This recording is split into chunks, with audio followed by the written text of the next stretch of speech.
AITA for locking the fridge because my roommate was selling my groceries that my parents gave me. Her parents give her money, but she decided to make money from my products. So here's the deal. I, 22, female, moved into an off-campus apartment about 4 months ago with another girl named Madison, 23, female. We're both university students, and on paper, this seemed like a good setup. We had mutual friends from school, our class schedules didn't overlap too much, and the apartment itself was a decent size, 2 bedrooms, a shared kitchen and bathroom, with a cozy little living room. Pretty standard for student housing. Now, I should mention right off the bat that I come from a lower middle-class background. My parents work really hard, and while they don't have much, they've always done everything they could to support me. They know how tight money can get, especially when you're juggling rent, tuition, books, and everything else that college throws at you. Every now and then, they send me care packages filled with essentials, ramen, snacks, toiletries, and sometimes homemade food. My mom's big on cooking, and she'll freeze trays of enchiladas, lasagna, or tamales and send them with a little note reminding me to eat well and take care of myself. It's comforting, and it helps me survive those weeks when my bank account is screaming. I always label my stuff. I keep everything organized in the kitchen. Anything from my parents is clearly marked, either in my handwriting or because it's in containers they sent. Madison, on the other hand, comes from money. Like, a lot of money. Her parents pay her rent, give her a hefty monthly allowance, and she's always dressed in Lululemon or Alo Yoga, even when she's just lounging around. She DoorDashes dinner almost every night, sometimes twice a day, and she casually drops $20 tips like it's nothing. She's not mean, per se, but there's definitely a vibe that she doesn't really get what it's like to struggle financially. At first, everything was fine. We got along okay. We weren't best friends, but we coexisted. But then I started noticing small things. I'd buy a box of granola bars and 2 would be gone the next day. A brand new tub of yogurt would suddenly be half empty. At first, I honestly thought I was just being forgetful. I told myself I probably ate them and just didn't remember.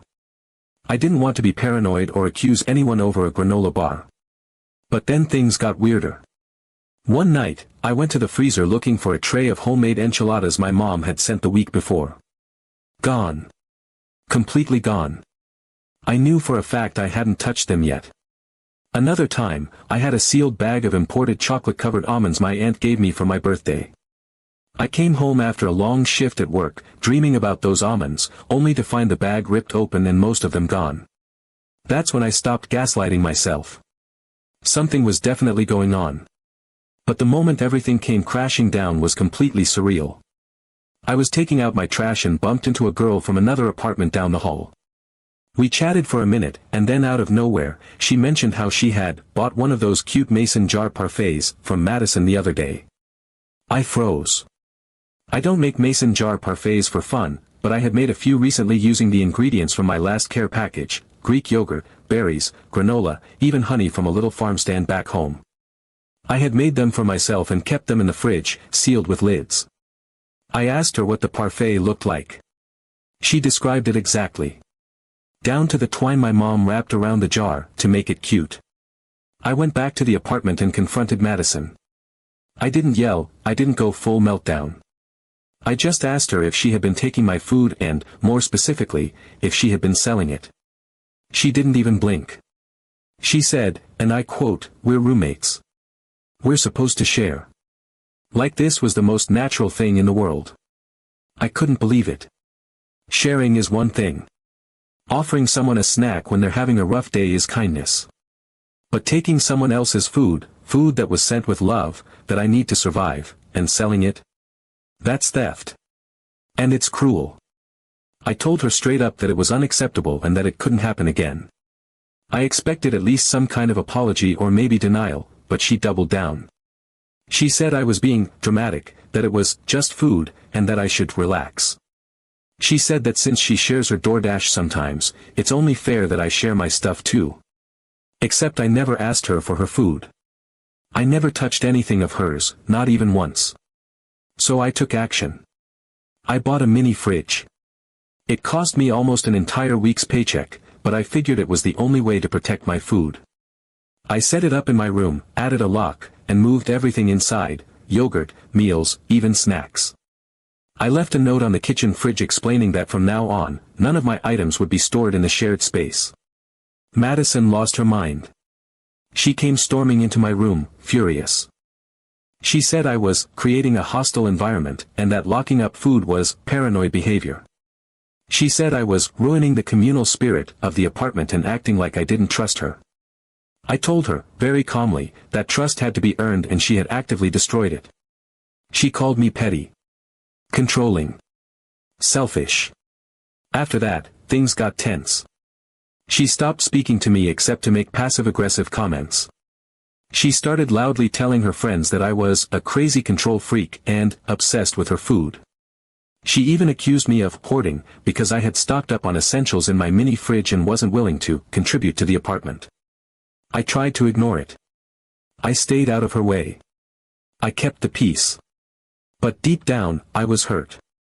I felt violated. This wasn't just about yogurt or parfaits. It was about the fact that I live paycheck to paycheck and depend on the support of my family to make it through school. And here's this girl, who has every advantage, exploiting that. Not just taking what I need, but profiting off it. So yeah, now I'm that roommate. The one with the fridge in her room. The one who doesn't share. And honestly, I don't care. Because I'd rather be a little inconvenient than get taken advantage of. But still, sometimes I wonder, was I really the bad guy here? Was locking up my food too extreme? I just couldn't take it anymore.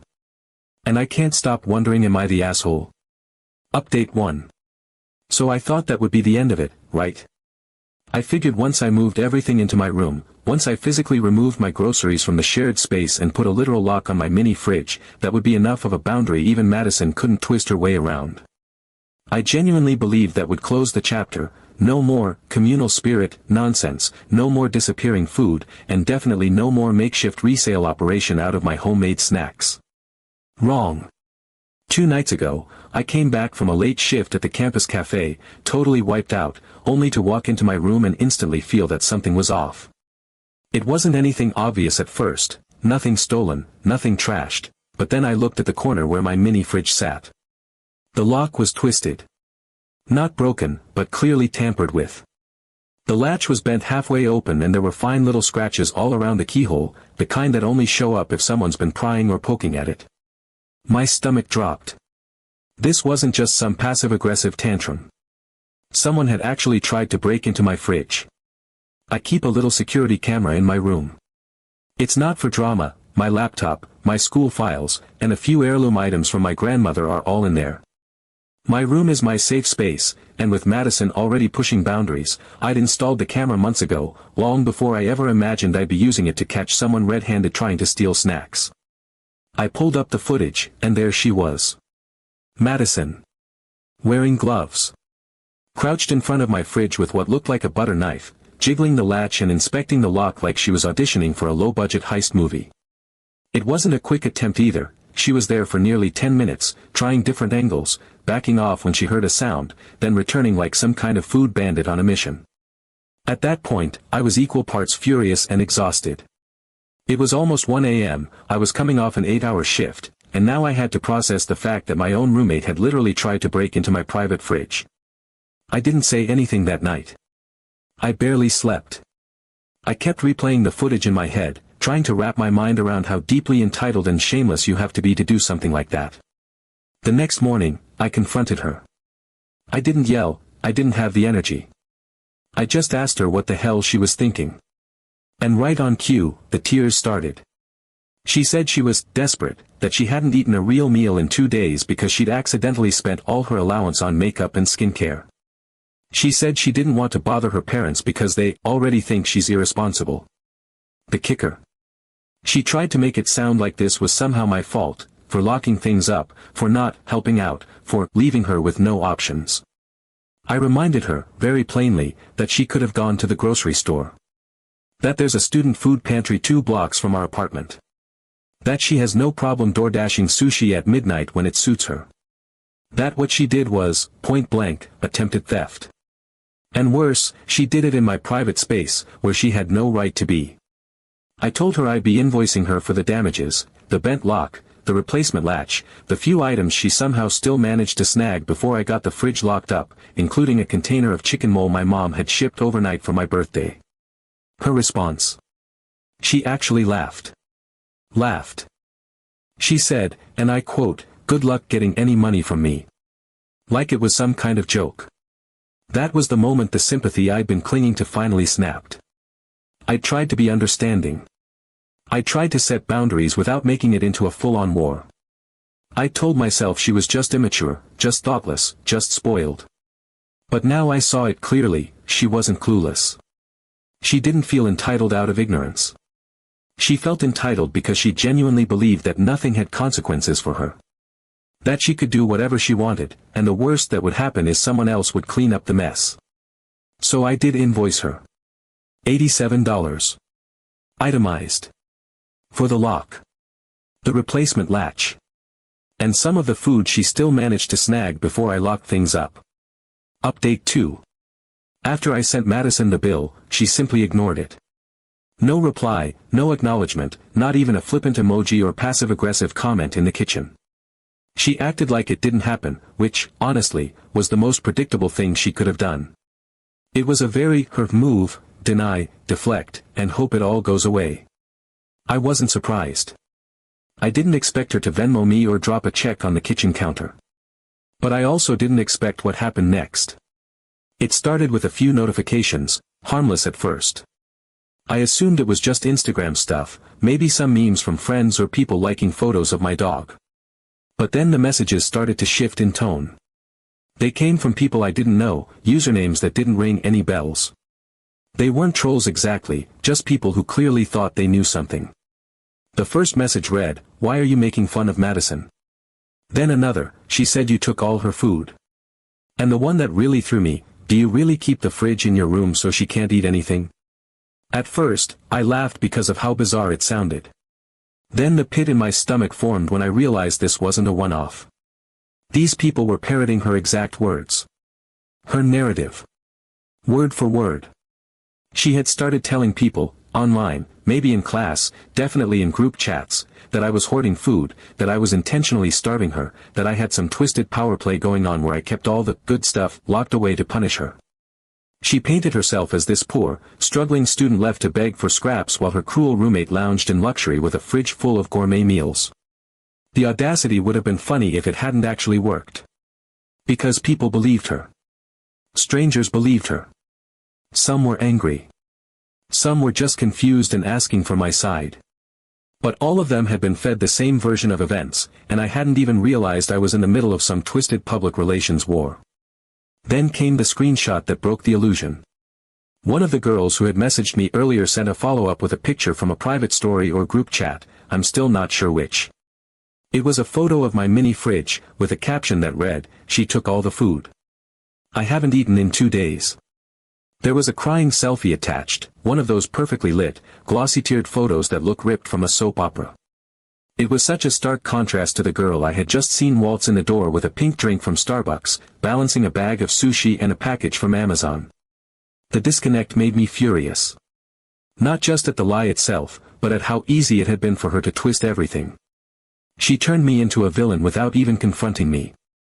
She didn't try to resolve anything or apologize for what she did. She just pivoted the story to make herself the victim and sent it out into the world for sympathy and validation. That was the moment I stopped letting her control the story. I began responding to the messages. Not with sarcasm or emotion, but with pure, calm facts. I explained that not only had she eaten my food without asking on multiple occasions, but she also sold my food, literally resold meals my mom had made for me, to people in our building, like it was her personal Etsy project. I explained that I had set a boundary, moved my food into my room, bought a fridge and a lock with my own money, and that she had tried to break into it. I mentioned that I had video evidence of her trying to pry it open with a butter knife while wearing gloves, like some parody of a burglar. I never accused her of anything beyond what I could prove, and I never insulted her. I just gave people the truth. And it worked. Some people ghosted after hearing it. Others left supportive messages. A few apologized. One guy messaged me and said, "Okay, she didn't tell us that. Now it's clear. I'm sorry we only believed her." Another girl, one of the earlier ones who had believed Madison's crying selfie, sent me another screenshot, this time of a group chat where Madison had written, "This bitch is making me hungry." The girl added, "After you explained it, I don't have any more questions." It was surreal.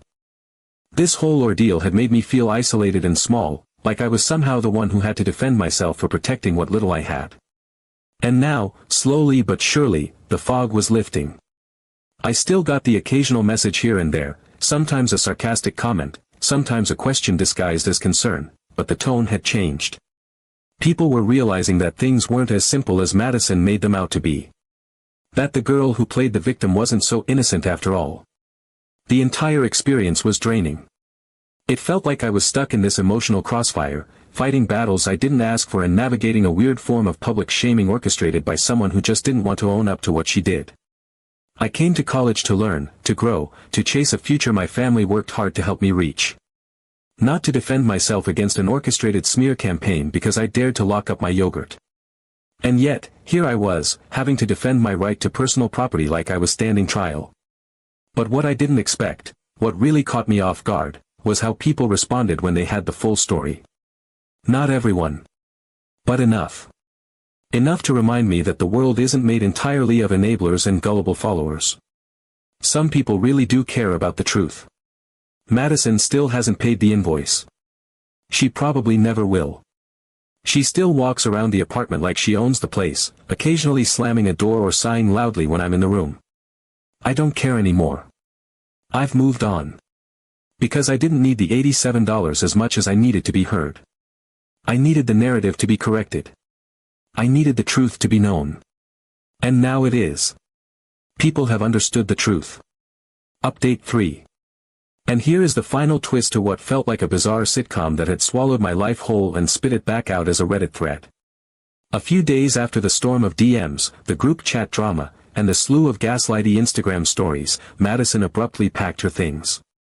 No explanation, no conversation. She wasn't even passive-aggressive about it this time, just cold, silent efficiency. A suitcase. A makeup bag that was worth more than my entire closet. Her laptop. A canvas tote bag full of protein bars. And then she was gone.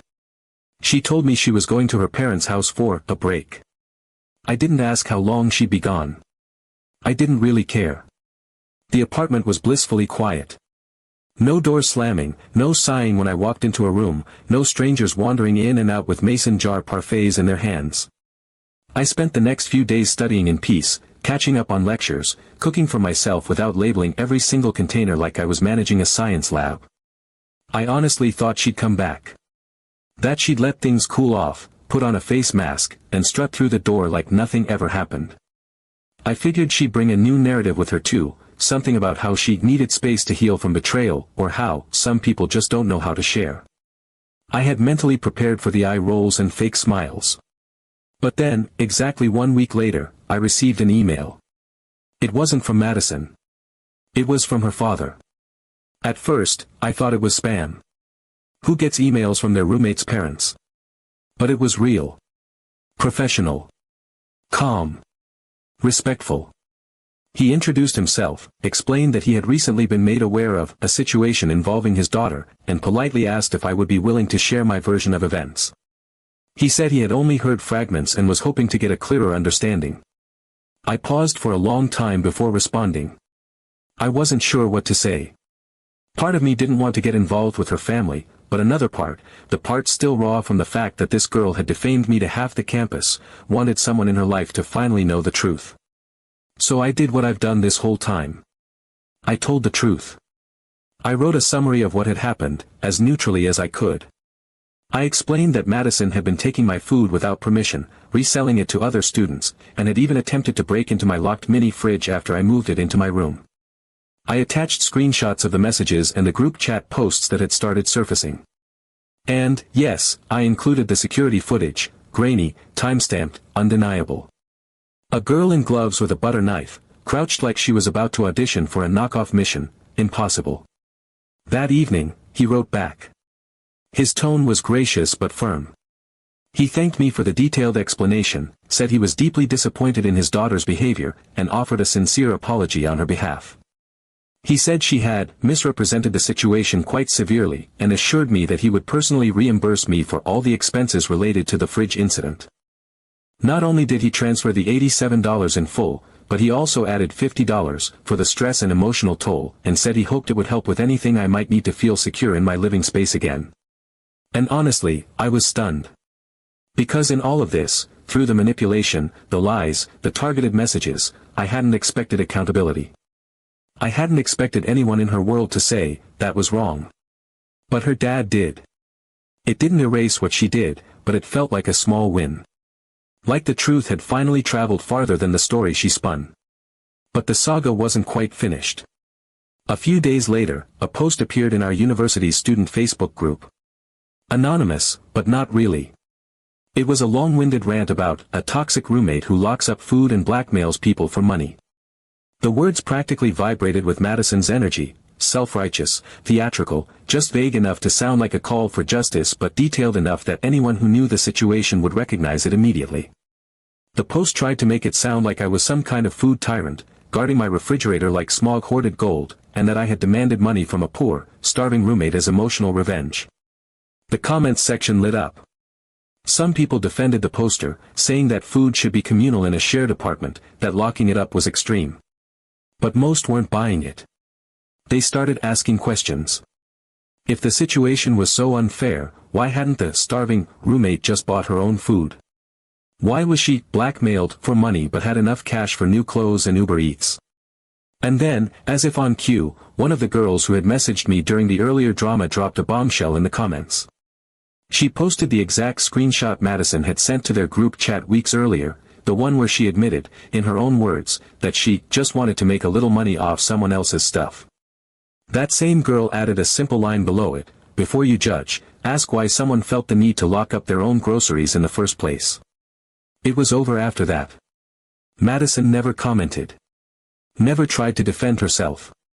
The post faded into the void, and her defenders disappeared with it. Not long after, word got around that Madison had officially informed housing services she would not be returning to the apartment. She claimed it was because of the toxic atmosphere, but let's be honest, it wasn't the atmosphere. It was the accountability. Her parents had agreed to rent her a solo apartment for the rest of the semester. Somewhere she didn't have to deal with roommates or rules or repercussions. As for me, I still had the lease. Madison's name was on it too, but since she moved out voluntarily and the rent was being handled by her parents, I was free to find a new roommate. I lucked out. A chemistry major named Tara moved in 2 weeks later. Quiet, respectful, sweet. She brought her own food containers and, when I told her the full saga over tea, her eyes got huge and she whispered, "Should I be afraid of the fridge?" I told her not anymore. She laughed, and we've been getting along great since. I never wanted to become the main character in a roommate horror story. I never expected that defending my own groceries would turn into a months-long saga involving social media smear campaigns, private messages, fake crying, and a dramatic parental intervention. But it happened. And it taught me more about people than any lecture or textbook ever could. Because not everyone who looks rich and confident is acting like an adult. Sometimes the ones who scream about injustice are the ones who created the chaos. And sometimes you have to protect your resources not because you're greedy, but because others don't respect even the most basic boundaries.